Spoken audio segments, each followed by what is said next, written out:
Educação à distância, mudando realidades.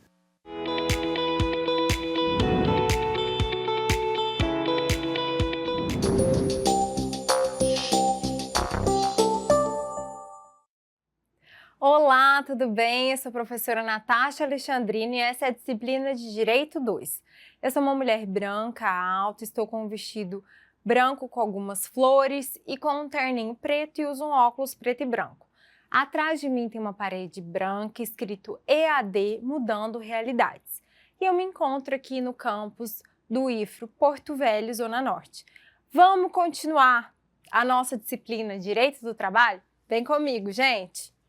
Pois bem, agora a gente vai ver o conceito do contrato individual de trabalho.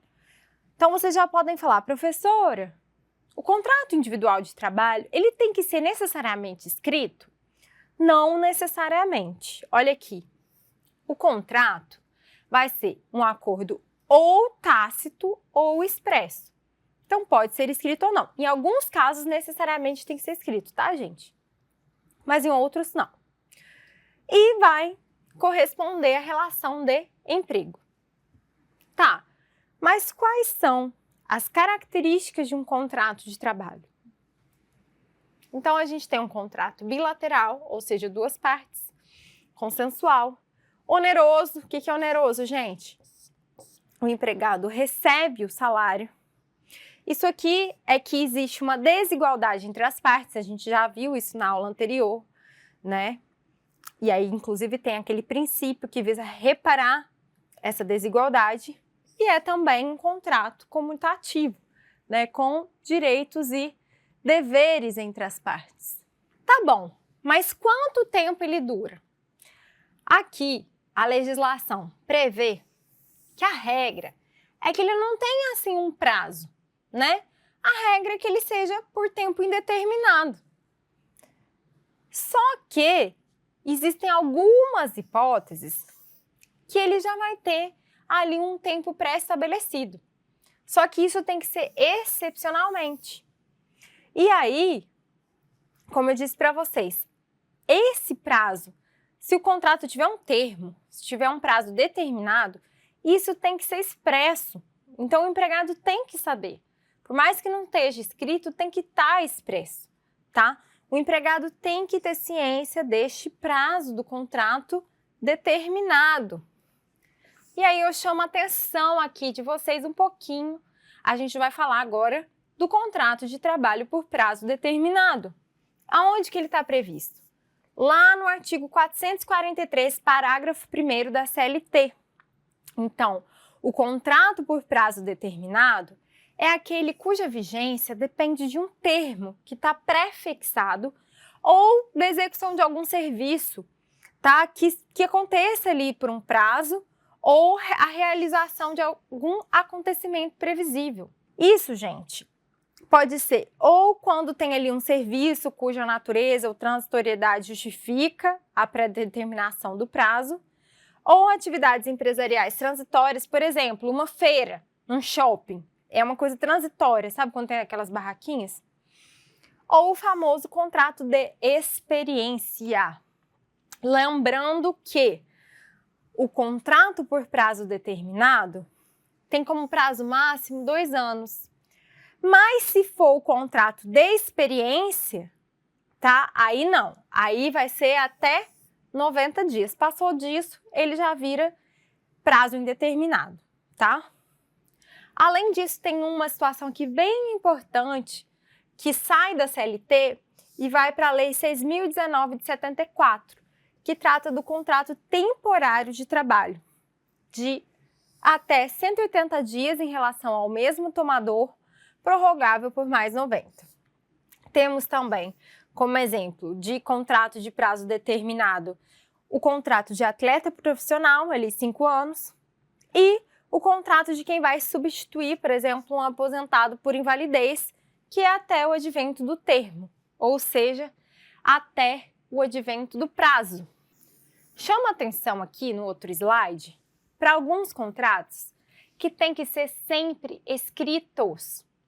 Vejam, aqui a gente está falando especificamente de um contrato de prazo determinado previsto na Lei 6.019, que é o contrato temporário de trabalho. Além disso, estes contratos aqui, como o de criação da política de criação de novo emprego e o de atleta profissional e o de artista profissional, também tem que ser o quê, pessoal? Um contrato de trabalho escrito. Bom, é possível ser prorrogado o contrato por prazo determinado? Pode sim ser uma vez prorrogado, de acordo com o artigo 451 da CLT. Tá bom, professora, mas e se ele continuar sendo prorrogado sem parar?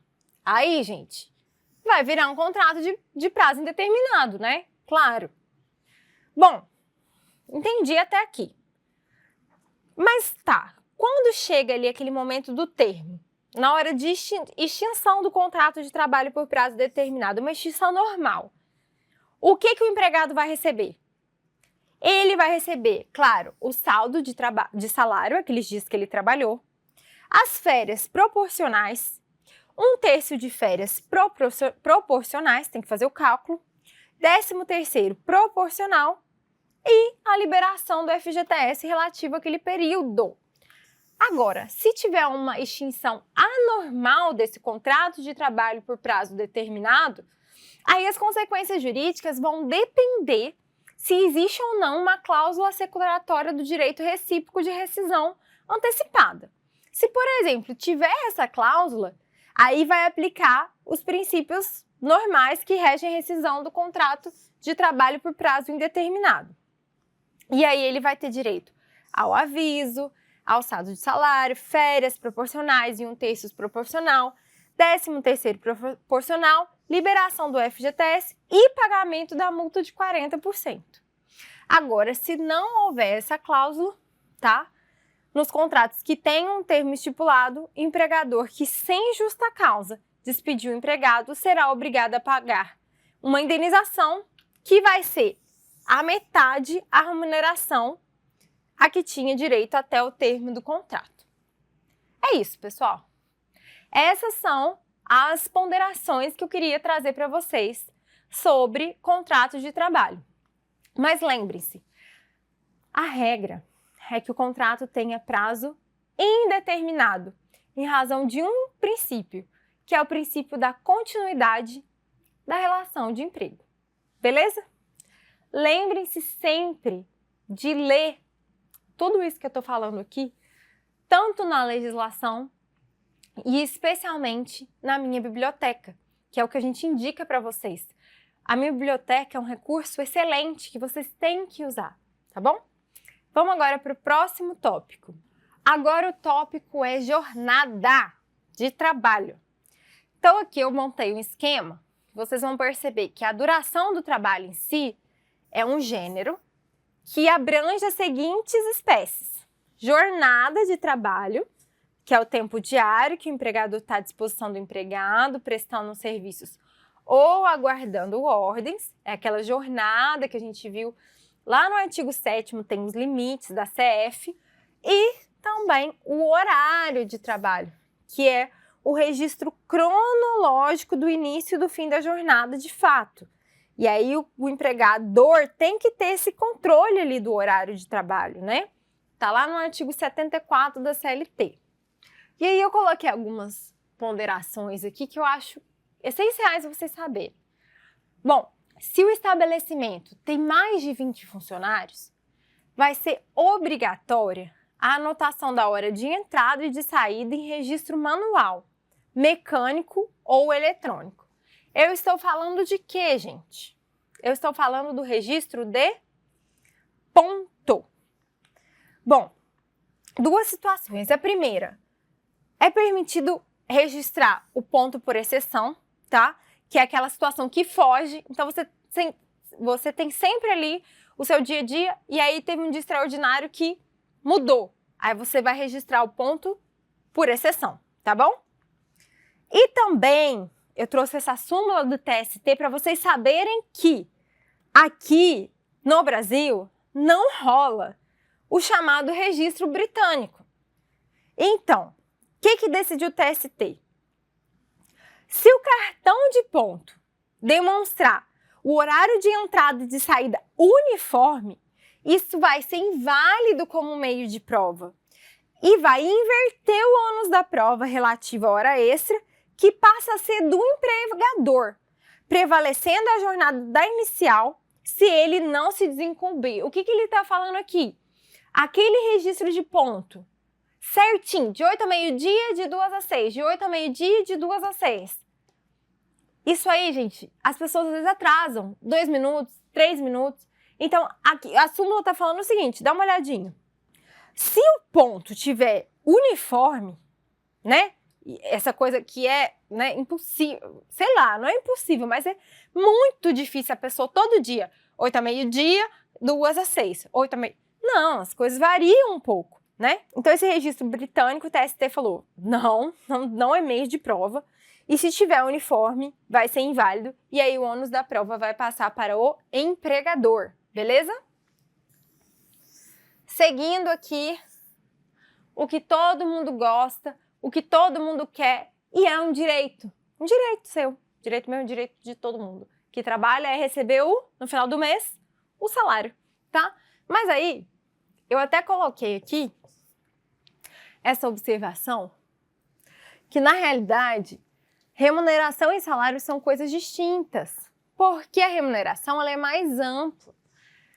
Na remuneração, a gente tem o complexo de parcelas de natureza salarial, acrescido das famosas gorjetas e outros pagamentos indiretos realizados por terceiros, que não têm natureza salarial ali naquele caso.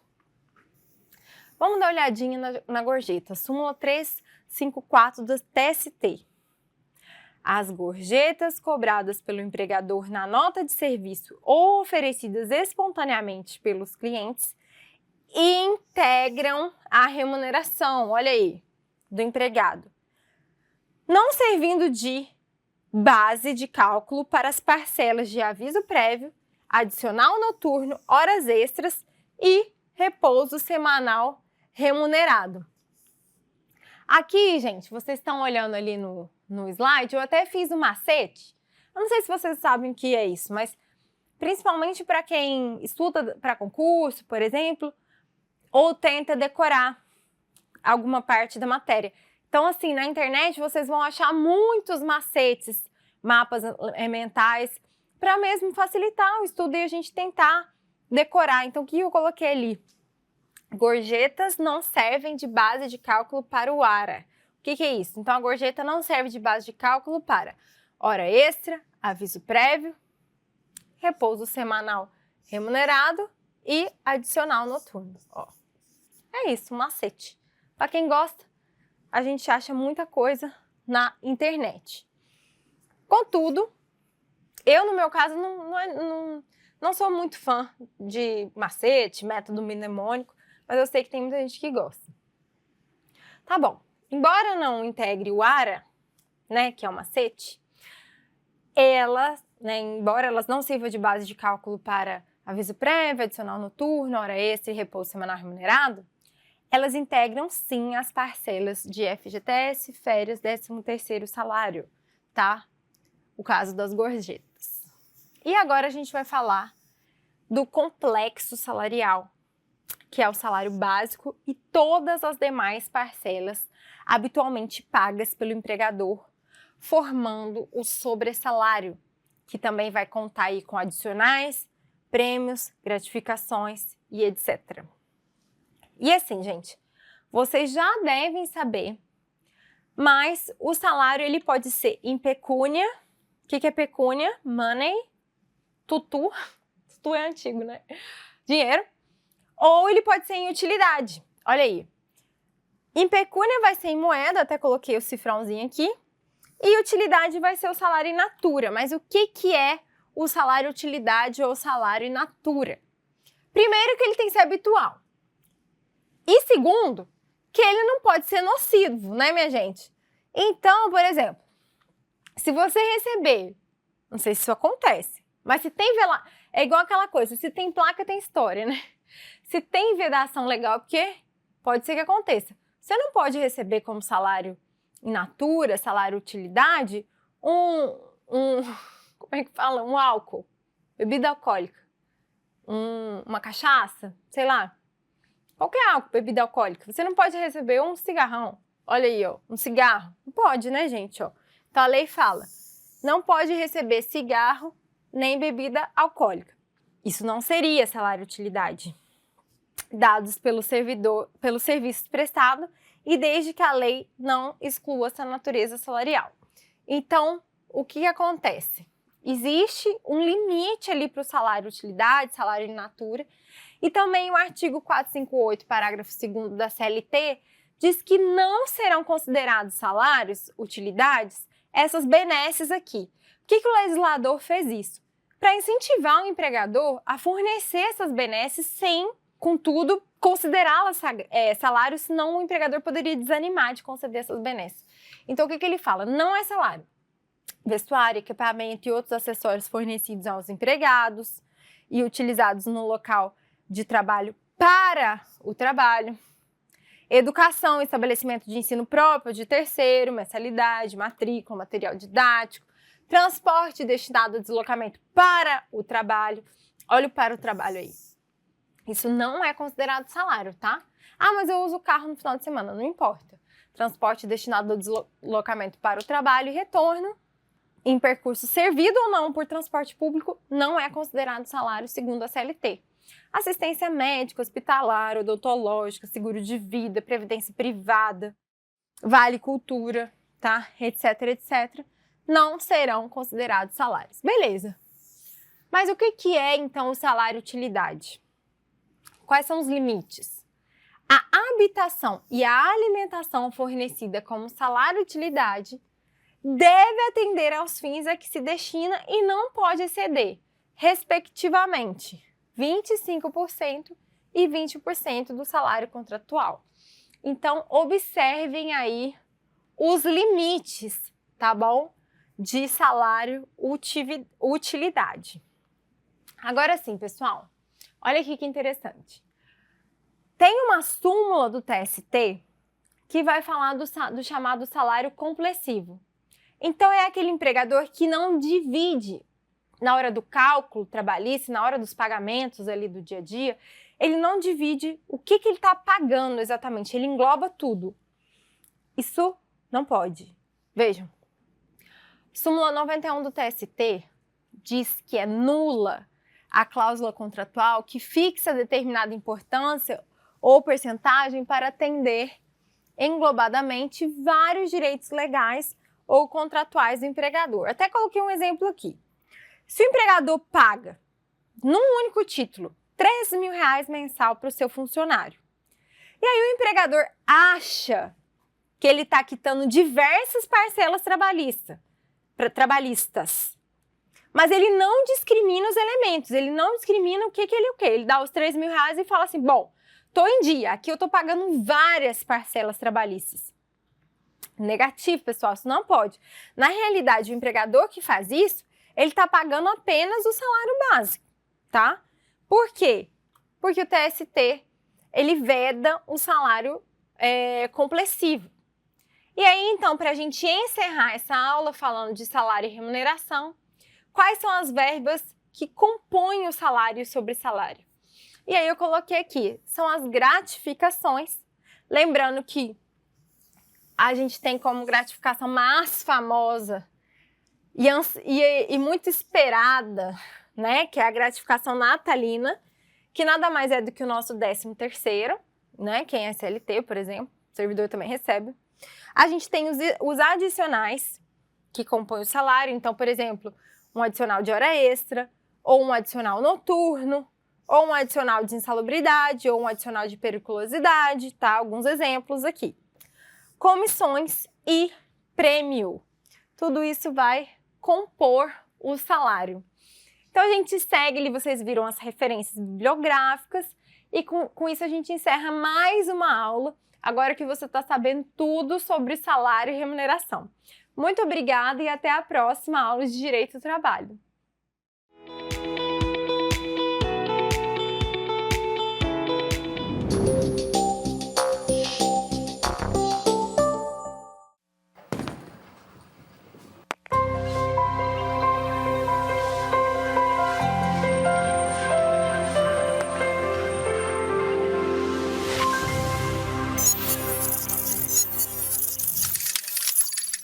Educação à distância, mudando realidades.